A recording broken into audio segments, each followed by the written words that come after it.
There, everyone. My name is Laurie Proulx, and I am part-time managing director with the Canadian Arthritis Patient Alliance. I'm just here today to kind of give you, our community, an update on what we've been up to in 2024.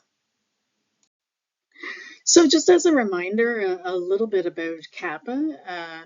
We were founded in 2002 and formally incorporated as an organization in 2006. And some of our board members have a long history with the organization. I've been personally involved with CAPA since about 2006, around the time that we became an organization. We're a grassroots, patient-led organization, and so our board of directors all live with various forms of arthritis, and I do as well. I've been diagnosed with juvenile rheumatoid arthritis, and I've lived with it for over 30 years. Our board members and community members are from coast to coast. We have members from British Columbia and many of the prairies to Atlantic Canada. And we have a long track record of engaging in health research as patient partners, as well as influencing policy making over the last 20 years. And really, we try to use the power of information, research, and communication to help people living with arthritis find their voice and support others. And one of our key philosophies is that the person that lives with arthritis is the first expert in their health. So in terms of the CAPA's vision, really as an organization, we want to support people living with arthritis, right? And we want to see them able to equitably access healthcare and treatments they need to live life well with arthritis, to participate meaningfully in making decisions about their own health, and as well as participate in all the things that they'd like to do in life, whether that be work, leisure, daily activities, while also maintaining their emotional well-being.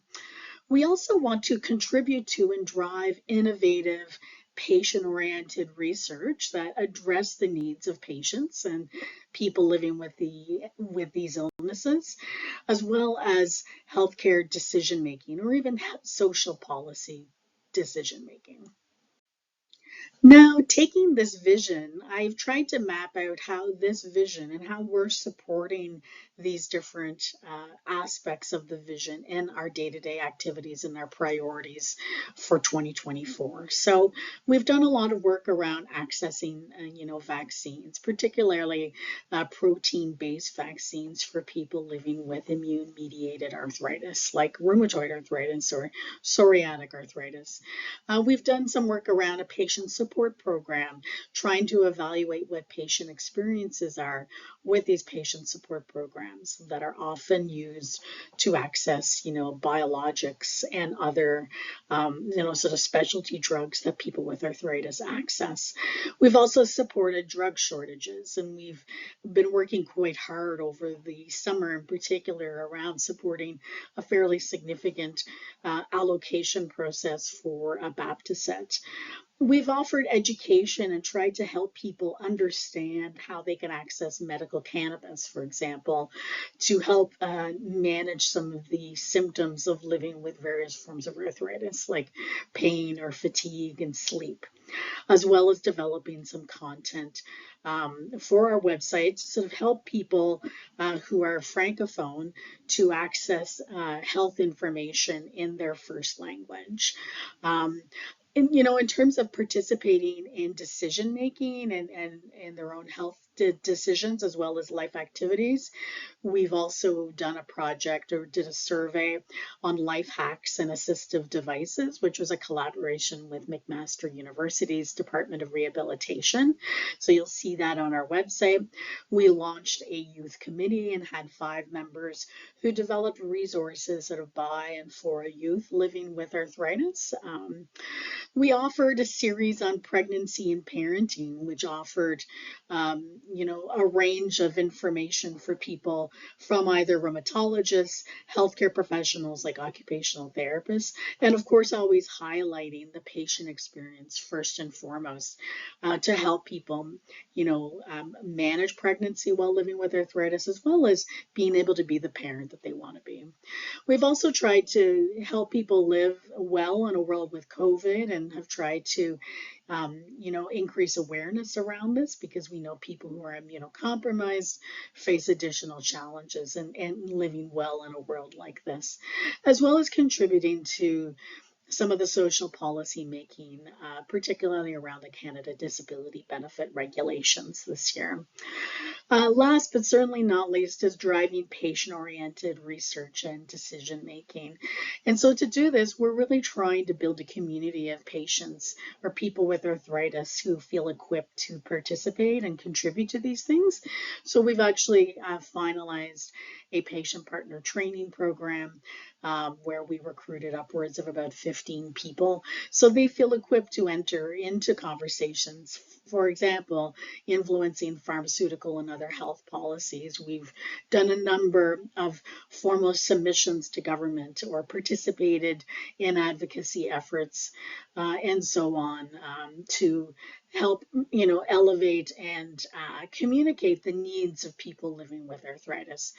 We've also supported a lot of research and tried to match as many patient partners as we can to research projects, trying to broaden out our community so there's more diversity and, diversity of experience, diversity, of equity deserving communities in this work. We've contributed to academic publications as well as participated in research and policy conferences to, again, communicate that patient experience. So in terms of, there are a number of cross-cutting values that we've tried to embed into all of our work and that equally apply to everything we do.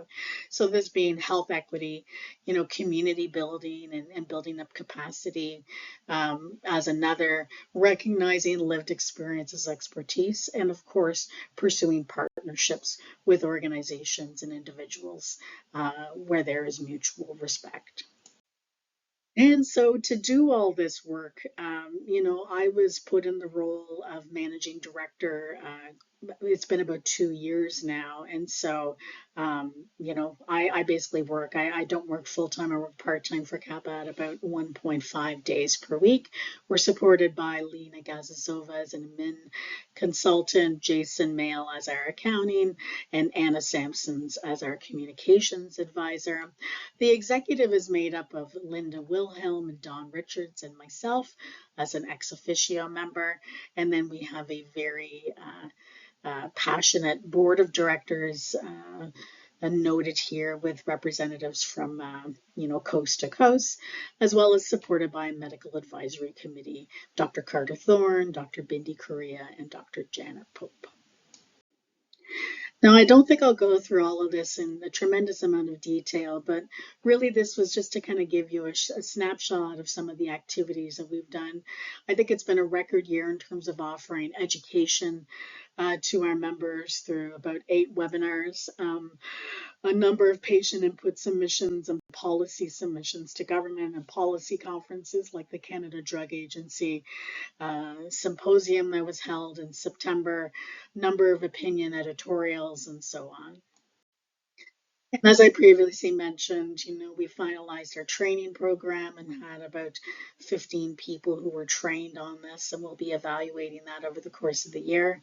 Had 17 academic publications that involved someone in our network, supported 8 different research projects, launched 2 surveys, engaged some occupational therapy students.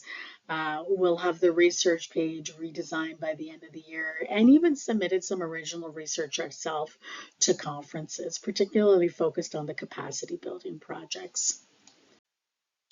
So again, really busy this year, 5 new resources developed by and for youth with arthritis. And so this really represents the efforts of our five youth committee members who developed these resources and kind of represents our sort of grassroots community building value. And to support that work, we hired a youth coordinator who helped coordinate it. So that supported somebody that lives with arthritis to work with us for that project in particular. We also hired a second community member, so somebody that lives with arthritis, Anna Sampson, who undertakes our regular communications activities, such as these 10 newsletters that were released. We also featured a record number of guest blogs this year. I created a new section on our website for that, which features guest blogs on a range of topics that are of interest to people living with arthritis, some written by the community themselves. And of course, we carry on with our outreach on social media, Facebook, Instagram, as well as YouTube, X, formerly known as Twitter. And we created a new profile on LinkedIn. And our webpage is pretty well visited with over 34,000 page visits this year alone. So really, this just represents a number of the partnerships. Again, another of our cross-cutting values, where we work well with other organizations. So we've been a long-term member, for example, of Best Medicines Coalition. And so we're on a number of their working groups that focus on pharmaceutical policy. I've worked collaboratively with Take a Pain Check Foundation, as well as Global Healthy Living / Creaky Joints Canada, where we co-hosted a number of capacity building webinars earlier this year. We're also quite heavily involved with I'd say, a fairly new group called the Canadian Immunocompromised Advocacy Network, as well as our continued involvement with, the Chronic Pain Network, the Canadian Skin Patient Alliance as an affiliate member, as well as Dragon Claw, and the Arthritis Society as one of our strategic partners. So that's it in terms of our update on 2024. We've really, I think personally, and I feel like super excited about all of the work that I do with CAPA. I think we accomplish a lot as a small but mighty organization for the number of resources that we have to kind of work on moving things forward. We really heavily depend too on our network of volunteers, and so I'd really like to bring a shout out to all of our board members and community members that really help us elevate the voice of people living with and affected by arthritis. Any questions, please feel free to reach out to me directly, or if you have a project idea, I'm always happy to talk with our community about what else we could do to support them.